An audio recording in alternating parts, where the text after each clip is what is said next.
काही आवाज हे काळाच्या पलीकडे जातात. काही कलाकार हे फक्त गायक नसतात तर भावना असतात. आसामचा तसाच एक लिजेंड जुबिन गर्ग.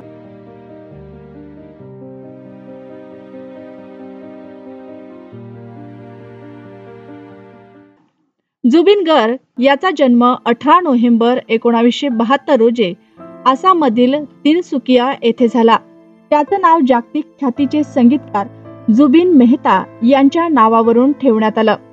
घरात संगीताचं वातावरण असल्यामुळे लहानपणापासूनच त्यांना गायनाची आवड लागली. आई गात होत्या आणि वडील तबला वाजवत असत.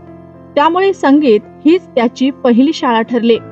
करिअरची वाढ 1990च्या दशकात त्यांनी सलग अनेक आसामी अल्बम काढले. एक्सपोनर झूर, झुनकी मोन, माया, आशा इत्यादी.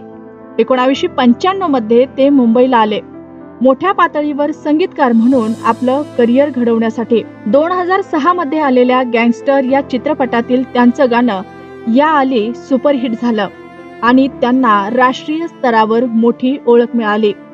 त्यानंतर त्यांनी हिंदी, आसामी, बंगाली, नेपाळी, तमिळ, तेलुगू अशा 30 पेक्षा जास्त भाषांमध्ये गाणी गायली. 2006 साली आलेल्या गँगस्टर या चित्रपटातील त्यांचं गाणं या आली हे सुपरहिट ठरलं. हे गाणं ऐकून संपूर्ण भारतानं त्यांना ओळखलं.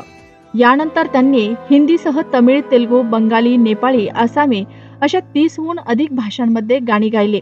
आज त्यांच्या नावावर तब्बल 38,000पेक्षा अधिक गाणी आहेत.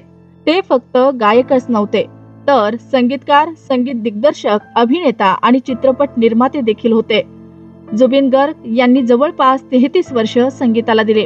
ते तब्बल 12 वाद्यांवर प्रभुत्व ठेवत होते. आसाममध्ये लोक त्यांना फक्त कलाकार म्हणून नव्हे तर भावना म्हणून मानत. त्यांच्या कार्यक्रमांमध्ये हजारोंच्या संख्येने चाहत्यांची गर्दी व्हायची. 19 सप्टेंबर 2025 रोजी सिंगापूरमध्ये पोहताना एका अपघातात त्यांचं निधन झालं. त्यावेळी ते नॉर्थ ईस्ट फेस्टिवलमध्ये सहभागी होण्यासाठी गेले होते. डॉक्टरांनी मृत्यूचं कारण बुडणं असं नमूद केलं. त्यांच्या निधनानं केवळ आसामच नाही तर संपूर्ण भारत स्तब्ध झाला.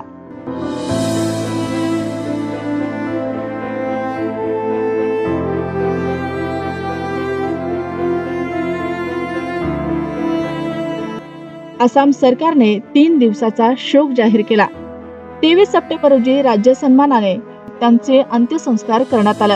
जुबिन गर्ग हे फक्त गायक नव्हते तर आसामचा अभिमान होते.